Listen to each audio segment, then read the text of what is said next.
manusia. Terlebih dahulu kita harus mengetahui sumber daya manusianya. Nah, modal manusia adalah aset atau kualitas tak berwujud yang tidak tercantum dalam neraca perusahaan.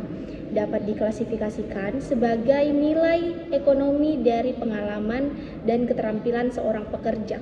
Ini termasuk aset seperti pendidikan, pelatihan, kecerdasan, dan keterampilan kesehatan, serta hal-hal lain yang dihargai oleh pemberi pekerja seperti loyalitas dan ketepatan waktu. Nah, kemudian apa sih pentingnya modal manusia ini? Modal manusia penting karena dianggap dapat meningkatkan produktivitas dan dengan demikian profitabilitas.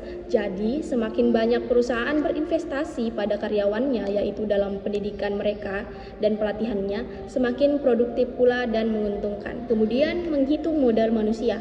Karena modal manusia didasarkan pada investasi keterampilan dan pengetahuan karyawan dalam bidang pendidikan, investasi dalam modal manusia ini dapat dihitung dengan mudah. Manajer SDM dapat hitung total keuntungan sebelum dan sesudah investasi dilakukan. Setiap pengembalian atas investasi tersebut juga dihitung.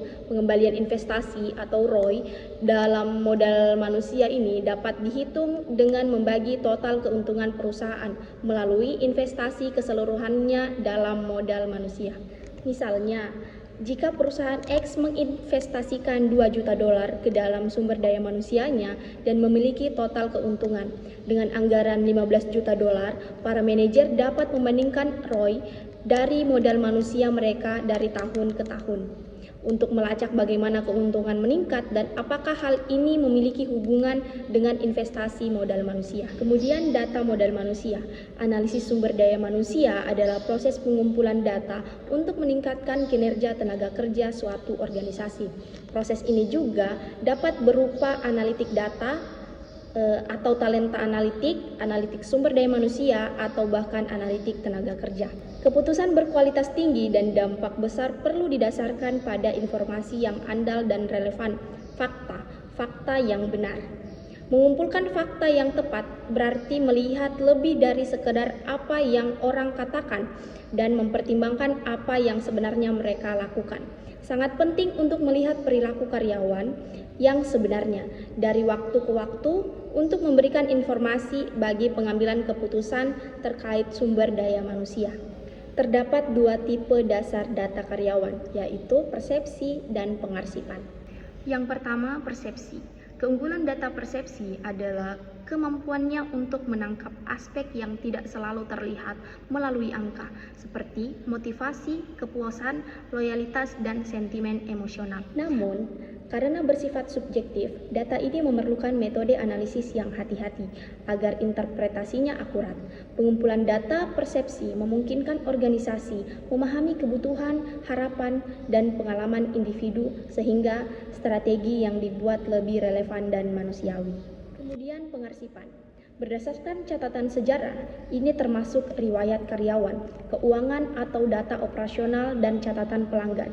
Data pengarsipan adalah jenis informasi yang didasarkan pada catatan historis dan dokumentasi yang telah dikumpulkan secara sistematis oleh organisasi.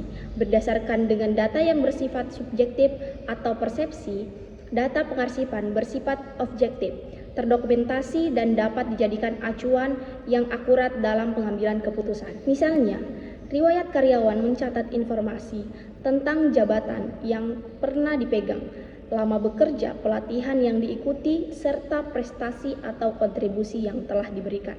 Dengan memanfaatkan data ini, organisasi dapat melakukan analisis terkait pengembangan karir, promosi, atau kebutuhan pelatihan lebih lanjut.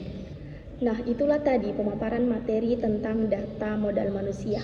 Saya, Novita Sari, dengan NIM 223510019, mengucapkan billahi fisabilil haq fastabiqul khairat. Wassalamualaikum warahmatullahi wabarakatuh.